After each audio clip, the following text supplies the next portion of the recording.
Hello and welcome back to Europe Now and this special edition on the second anniversary of full-scale war in Ukraine. I'm in the northern suburbs of Kiev, which were heavily bombed during the first few weeks of the war, as you can see here behind me. The reconstruction of Ukraine is estimated at more than $400 billion. And the war has had a huge impact on the Ukrainian economy. The country has lost much of its southern coast. It's become much more difficult to export its goods, its grain. The economic ripples of the war are obvious in the European Union as well, with the energy crisis and inflation continuing. Sophie Samai has more. A lack of gas and cheap Russian goods has seen energy, food and transport prices soar across the European Union. After reaching 10% in November 2022, the annual inflation rate of the EU dropped to 3.1% by the end of 2023. And in a bid to restore hope and purchasing power for Europeans, the Commission decided to fork out €40 billion from its cohesion funds. Member states now have the right to use up to 10% of the funds allocated to them through the National Cohesion Policy to help families and small businesses in need. In 2023, for example, the Paris region used €45 million from its ESF Plus to finance energy costs. 160,000 households received a cheque of €250 to pay their electricity bills. In Romania, the ERDF helped renovate a hospital, reducing its energy bills by up to 40%. On top of inflation, further economic woes may come as the EU has agreed to open membership talks with Ukraine. According to a recent study, if Ukraine were to join the EU, it would receive €13.2 billion in European funds every year. But as a country at war, Ukraine wouldn't be able to contribute much to the EU budget. That means it would receive €11.4 billion more than it can afford to pay in. Most of the money would come from the Common Agricultural Policy and the Cohesion Policy. Some fear unfair competition with this agricultural nation, but the concerns come all too soon as an enlargement with a country at war is complex and won't happen anytime soon. Ukrainians refer to them as martyred towns. Hostomel, Irpin, Bucha, not just because of the destruction here, but also because of the notorious so-called cleansing and filtration centers that were run by the local Russian military forces when they were in control here. And the EU has been working with its Ukrainian partners to probe alleged war crimes, supported by the EU's justice agency, Eurojust.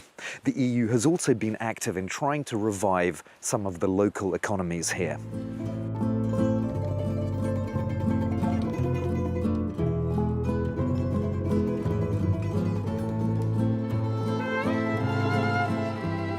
We're from Severodonetsk. We left on March 16th, a few days before the bombing of the city started. We left with virtually nothing, just what we threw into the car. My sons are young and self-confident. They said, let's look for money so that we can get help to start again. We applied for a grant for the most essential things, a fridge, proofing chambers, and oven. And the grant was confirmed very quickly. Everything worked out. It was all quite smooth.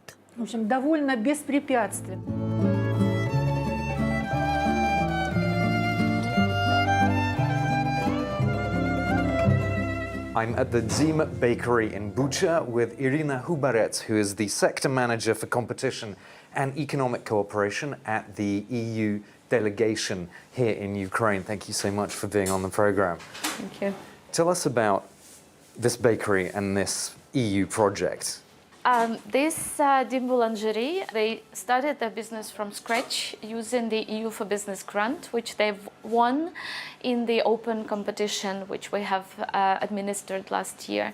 So EU for Business is the umbrella name, umbrella brand for the EU-funded programs. Since the start of the full-scale war, we realized that many businesses, small businesses, were in very difficult conditions. They've lost their property, they've lost production sites, their stocks, they lost their employees.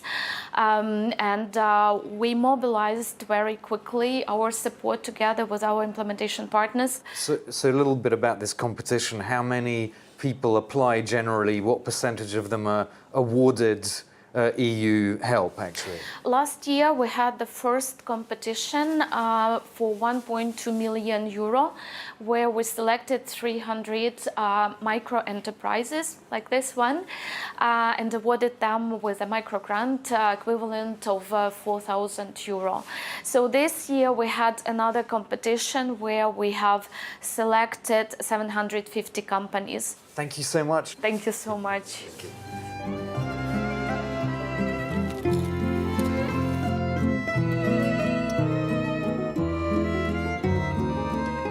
I'm with Alberto Fernandez-Diaz, who's head of the Trade and Economic section at the EU delegation here in Ukraine. Thank you so much for joining me. Hello. Hi. So tell me about the support for small and medium-sized enterprises in Ukraine and what the EU is doing in that regard. So Ukraine is a country that has very large companies that export a lot of goods. These are drivers of the economy, but it's very important to focus also on the other side. The smaller companies, SMEs, micro companies that also have more of a social impact in the small communities. And the case of Bucha is quite relevant in this case. How would you assess the business and investment climate then in this country? We have been working with Ukraine for many years. Now we have this accession perspective. We're helping Ukraine in many ways, but we have an association agreement that has been in place since 2014, the DCFTA, the free trade agreement, since 2016, and we have been implementing policies to help align the standards of Ukraine and the legislation to make it comparable to that of the EU. This is very important because it will facilitate trade. The amount of trade between the EU and Ukraine has doubled despite the war, and this has created massive opportunities for Ukrainian companies that want to export to the European Union, but also for European investors and companies that want to make business with Ukraine.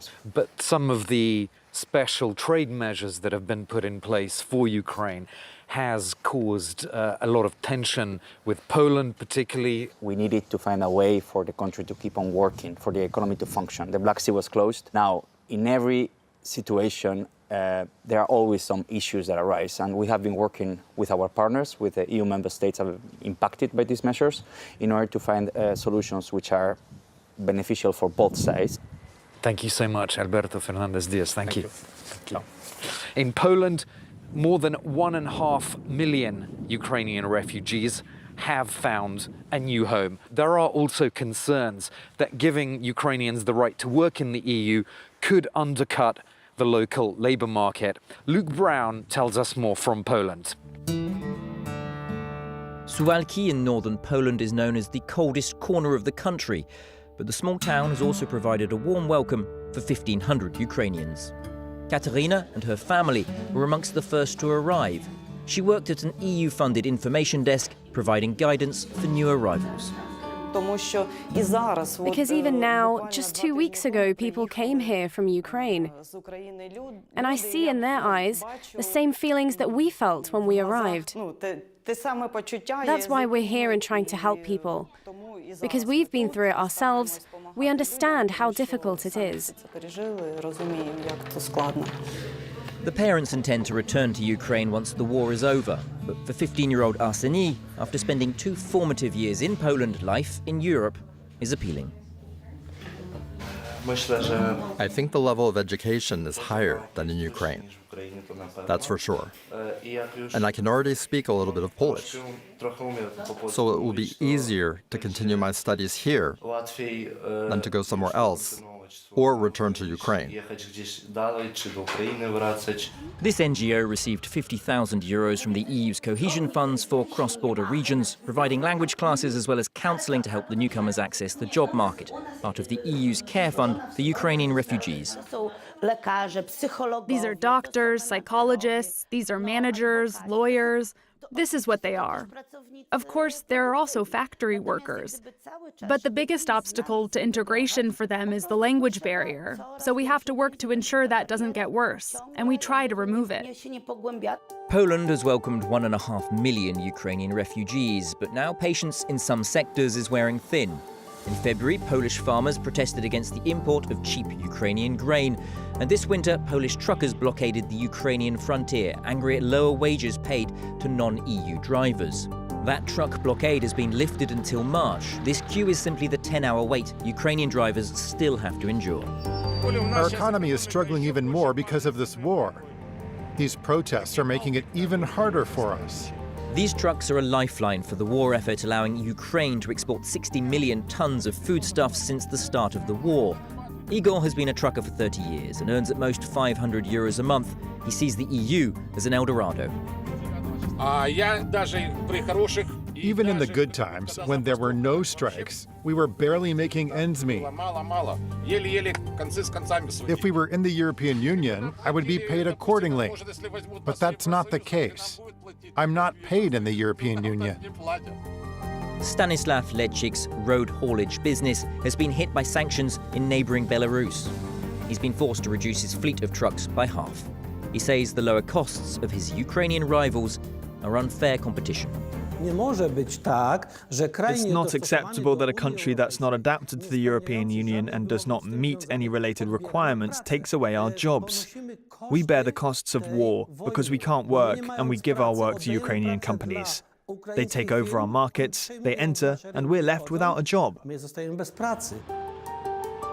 A decade ago, Western Europe was worried about Polish plumbers. Now it's supposed unfair competition from Ukrainian truckers that are raising concerns in Poland.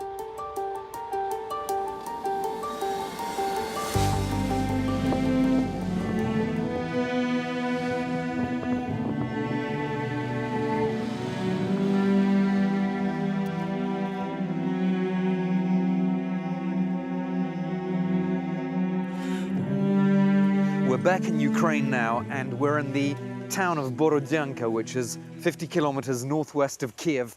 And this community was devastated in the early days of the war. 1,600 buildings were damaged. And to talk about the reconstruction efforts here, I'm joined by Lyudmila Buimister, who is an independent MP in the Ukrainian parliament. Hello, welcome. Hi, welcome to Ukraine. Thank you so much. We can see the old administrative centre and the new centre. It's financed mostly by the UN and the European Union, isn't it? Yes, it is. It is funded by our European partners, and we're really grateful to them. The main thing it gives is hope. Hope to the people who stayed here through the horrors of the war or returned to Borodyanka and other towns like this around Kiev, that we're together with the entire world, that the world supports us and our fight, and we're capable of rebuilding our infrastructure even during the hostilities while they're still continuing. Right, let's go inside the new administrative centre. Come on. With pleasure.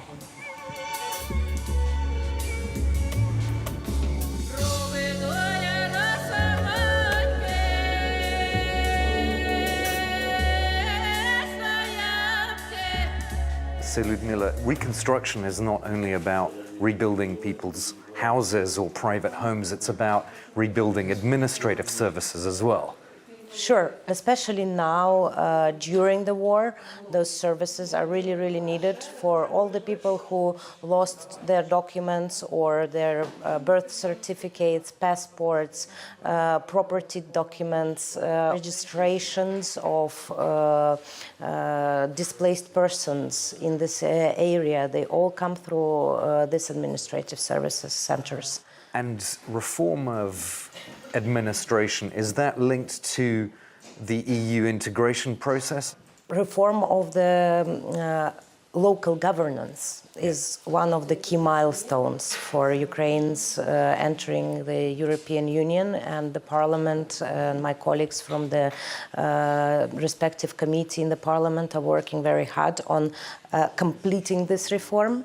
The key here is that everybody starts to more and more understand, especially here in Ukraine, that European Union is also, and to a very big extent, about the cooperation directly between the regions, not only between the EU member countries, but individually between the regions of the European Union and new members.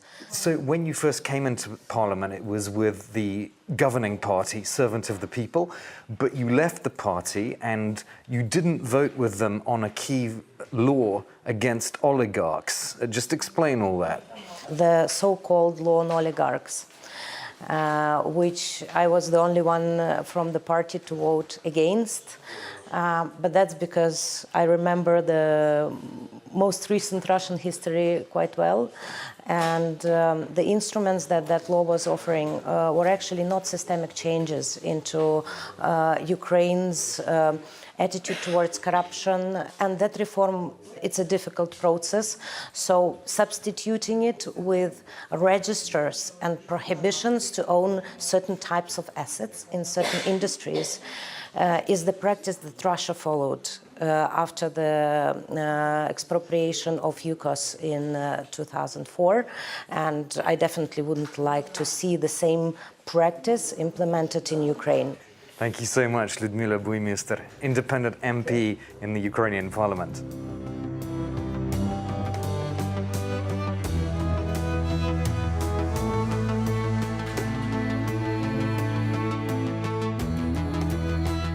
That brings us to the end of this special edition of Europe Now on the second anniversary of the war in Ukraine. You can find this episode and others by going to Europe Now on France24.com.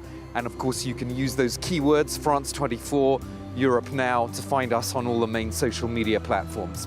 Thanks for watching and see you again soon.